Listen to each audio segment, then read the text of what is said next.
بہاولپور میں داخل ہوتے ہی پہلا پڑاؤ نور محل میں ہوا۔ اس محل کو پاکستان فوج خرید چکی ہے، جہاں ایک طرف مرکزی ہال کو بحال کر کے نمائش کے لیے عوام کے لیے کھول دیا گیا ہے، وہیں اس کے مشرقی ہال میں اب فوج کا میس چل رہا ہے۔ یہاں کے گائیڈ کے مطابق یہ محل دال ماش اور چاول کی آمیزش والے گارے سے بنا ہے۔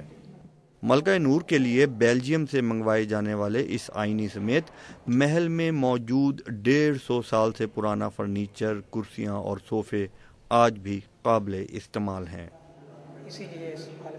یہاں پر موجود یہ تصاویر بنو عباس کے خاندان کی کہانی بتاتی ہیں، جو سمندر کے راستے بر صغیر پہنچا اور بہاولپور ریاست قائم کی۔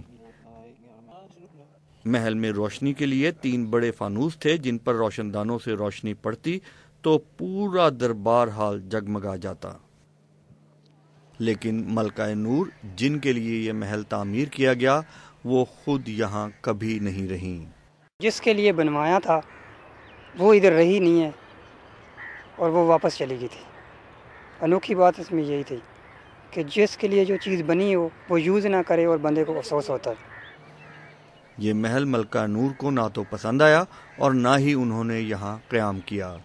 اس کے باوجود یہ محل آنے والے وقتوں کے لیے بہاولپور کی شناخت بن گیا ہے۔ علی سلمان، BBC، بہاولپور۔